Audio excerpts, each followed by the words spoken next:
Rajampet government officials employees ఎవరైతే ఉన్నారో రెవెన్యూలో కానీ రిజిస్టర్ ఆఫీస్లో కానీ ఇరిగేషన్లో కానీ కొన్ని డిపార్ట్మెంట్స్ ఇప్పటికైతే మెయిన్గా చెప్పినవి ఈ ఎంప్లాయీస్కి నేనైతే జిల్లా కలెక్టరేట్ నుంచి కానీ లేదంటే గవర్నమెంట్ ఆంధ్రప్రదేశ్ గవర్నమెంట్ నుంచి కానీ మంచి పదవులు బిరుదులు ఇప్పిద్దాం అనుకుంటున్నారు. ఎందుకంటే రాజంపేటలో ఉండే జనాలందరూ గుసగుసలాడుతున్నారు. చక్రాల మడుగు ఏంద్రా నాయన, ఇప్పుడు వచ్చి పోయినసారి ఈసారి మొత్తం 30-40 ఎకరాలు కబ్జా చేశారు.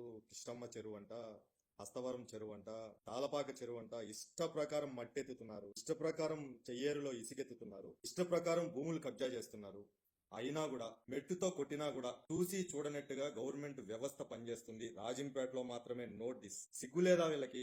జీతాలు తీసుకుంటున్నాము అనే కామన్ సెన్స్ లేకుండా పనిచేస్తున్నారు అని సమాజం అనుకుంటుందని చెప్తున్నారు.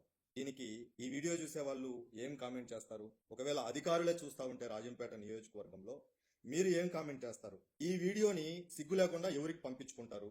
మీ అఫీషియల్స్ కి ఏమని అలానా వ్యక్తి ఇలా మాట్లాడుతున్నాడు మా గురించి అని ఏ విధంగా వాళ్ళకి ఫార్వర్డ్ చేస్తారు అనేది కామెంట్ రూపంలో తెలియచేయండి. సోమవారం నుంచి రాజంపేటలో మీరు చేసిన రిజిస్ట్రేషన్లు, ఎంఆర్ఓ ఆఫీస్ నుంచి రిజిస్ట్రేషన్ చేయమన్న సర్వే నెంబర్లు, చక్రాల మడుగు ఆకుపై గురించి, ఇష్టమ్మ చెరువు ఆకుపై గురించి, హస్తవరం చెరువులో మట్టి గురించి, సుండుపల్లి నుంచి కొత్తపి దాకా 4 నుంచి 5 ప్లేసుల్లో ఇసుక ఎత్తే విషయాల గురించి ప్రతిరోజు కలెక్టర్ ఆఫీస్ లో నేను అర్జీలు ఇస్తా. మీకు చేతనైతే ఆపుకోండి.